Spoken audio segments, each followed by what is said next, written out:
novel Mutton, that's in Open Book at 4. But now on Radio 4, the classic serial. Haydee, former slave to the Count of Monte Cristo, tells how the Count introduced a rather unsuitable young man into Parisian society.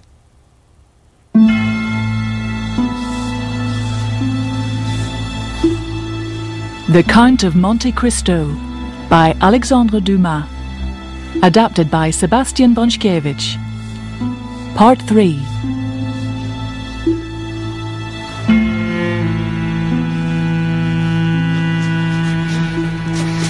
Wednesday, most honoured friends.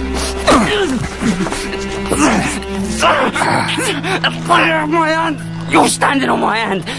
Benedetto Benedetti. Who wants to know?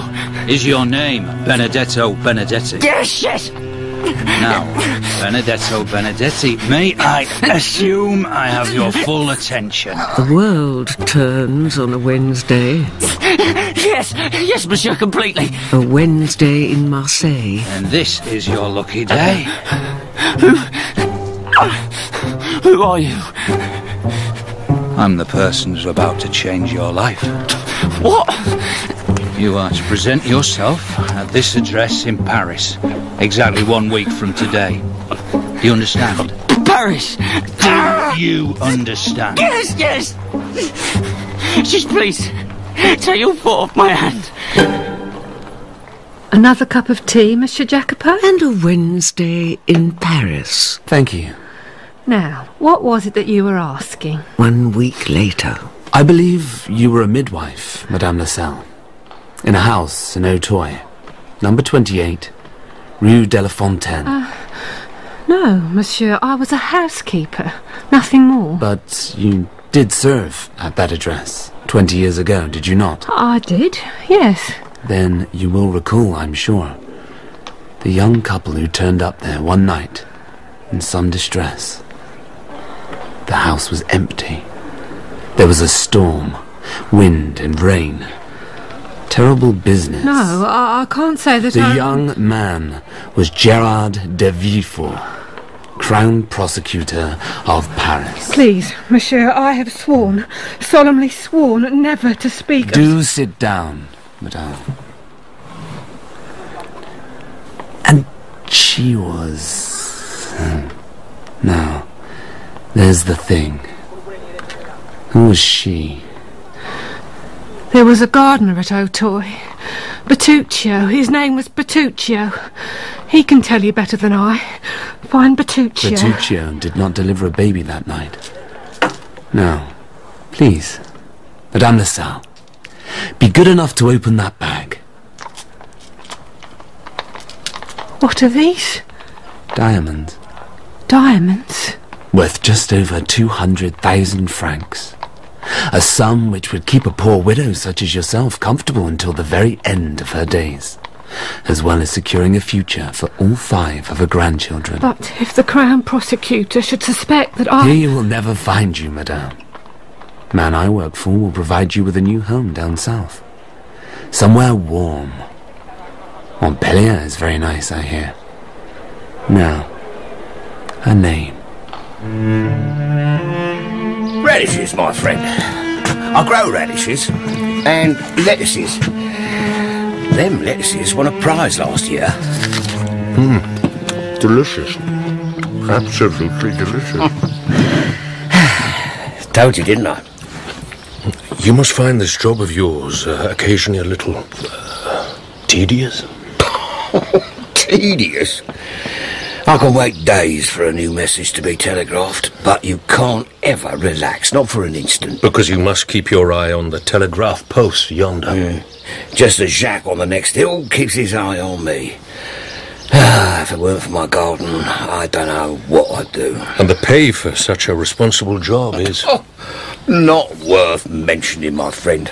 An insult. And we may recognise, most honoured friends, this gentleman who now shields his eyes from the perpetual glare of that bright, unforgiving sun. And if a person were to appear one day and offer you, I don't know, 60,000 francs? 60,000 francs? As the Count of Monte Cristo And if that person were to request that an unofficial message be conveyed? Then I'd tell that person that he was talking to the wrong man, my friend. It's true that the telegraph operator would be dismissed for permitting such a message to be sent, but then he would have 100,000 francs to retire on. Only today he is attired humbly, as befits a man, keen to learn all he can about an elderly telegraph operator's kitchen garden. There's more than enough there to see you and your wife happy and content until the end of your days. And the telegraph company? You would have to underpay a new operator. Who are you, my friend? Who I am is of no importance. And this message would be... what exactly? Baron Danglars! Baron Danglars! Baron Danglars what, Michel? War. Sorry? There is war with Spain. It was just announced on the telegraph. Am I the first to know? You are, sir. The information has not yet reached the bourse. Not as far as I'm aware. Then I want you to buy war bonds. 3 million francs worth. 3 million? Yes, Michel. 3 million. Won't that attract attention? Not as much attention as we'll have when we're selling those same war bonds at 400 or 500 times what we paid for them. Nothing says profitable return quite like an international skirmish. Eh, Michel? And as Baron Danglars, he who, as we well know, along with his accomplice Fernand, falsely denounced the young sailor Edmond Dantes in the old port of Marseille. Now you're clear about what will happen as soon as this letter is delivered. The consequences. Dantes will be arrested, Danglars. 25 long years before. Dantes will be arrested and more than likely thrown in jail for treason. Then that will be an end to him. And nobody must ever know. Risks more than half his fortune on an apparent war with Spain. Valentine! Valentine! Two lovers meet clandestinely on either side of a shabby wall at the shadowed end of a garden off the Champs-Élysées. Here, Maximilian. That I could hold you in these arms for just 1 second, my love. Don't say that. Please, not today. What's happened? Valentine de Villefort is just as beautiful today as she was when we first met her. The worst has happened. I don't even know how to say this, Maximilian. Say what? Tomorrow I am to be formally engaged to France d'Epinay. So soon? My grandfather has disinherited me as a consequence. Disinherited you? God forgive me, but I even got down on my knees and prayed that France would get called upon to serve in this war with Spain. What war with Spain? Everyone in Paris is speaking of it. There is no war with Spain. I have just arrived from Marseille. Then we are lost, my love.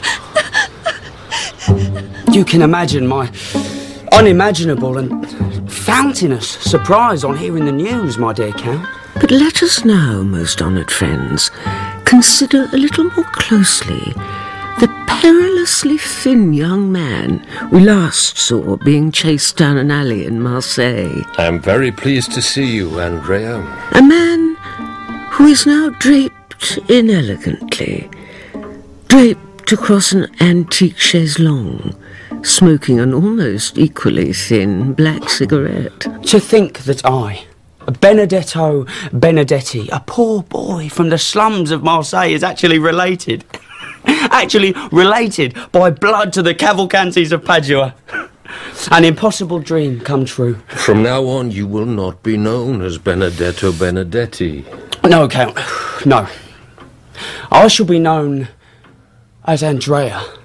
Andrea Cavalcanti. Your man made that very clear.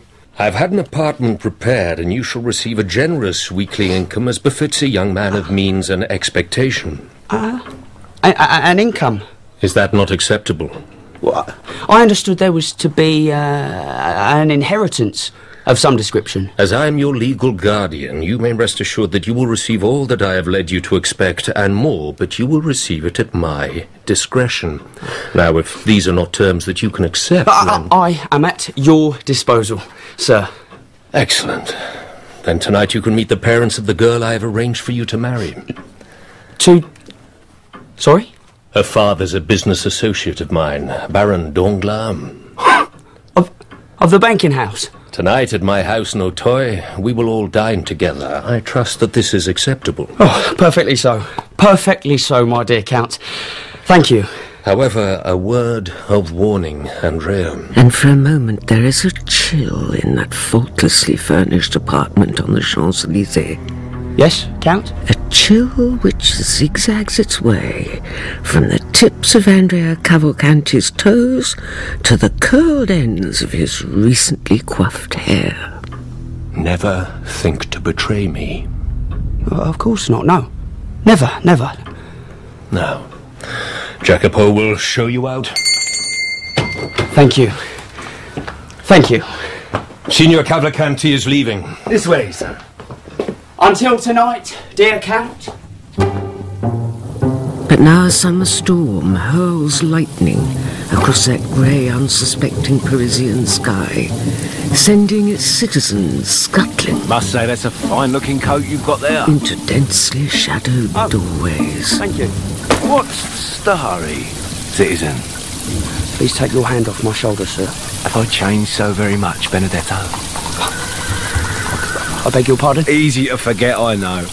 The lock-up in too long, the one-armed guard relieving himself twice daily through the bars of our cell. Oh, no. Ah, at last. A light. I meant to come back for you, I did. And I believe you, Benedetto, I believe you. What do you want, Cadrus? Cadrus? Want? Yes, want. Why, we haven't met this gentleman before, have we not? I don't want anything from you but the pleasure of your company tomorrow afternoon. When he was the proprietor of a broken-down inn with a rusty sign. Tomorrow afternoon? On the dusty road outside Marseille. Shall we say around 3? Where he murdered his wife. Don't look so nervous, Benedetto. For a glittering diamond.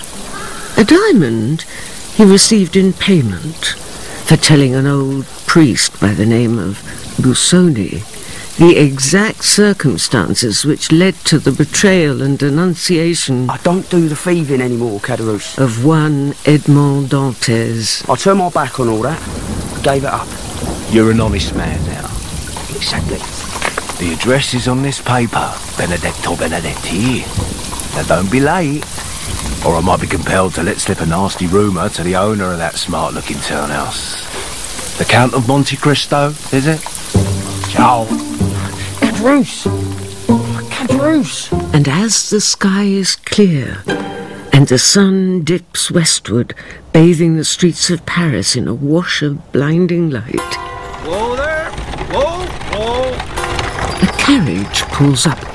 Is this the Count of Monte Cristo's carriage? Sent with his compliments, Monsieur de Villefort.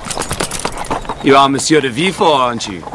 I am. De Villefort. Recognised you from when you came to visit the Count the other week, didn't I, sir? And where are we going exactly? He who you will recall, most honoured friends, some 25 years before, falsely imprisoned the first mate of the Pharaon, one Edmond Dantes, solely because he had about his person a letter addressed to de Villefort's father, the notorious Bonapartist General Noirtier. Going, sir? Yes, man, going. A letter which would have exposed his father's part in returning the disgraced Emperor Napoleon back to sovereignty. Why? To visit the Count of Monte Cristo? A letter discovered in the hands of a recently denounced young sailor named Edmond Dantes. Will your wife be joining us, sir? Yes. Yes, she will. Now, the address. A young sailor whom de Villefort casually condemns, without charge or trial, to a life of torment in the hell of the Château d'If, solely in order to protect that same de Villefort's favoured name and hard-won reputation as a loyal and devoted servant of the king.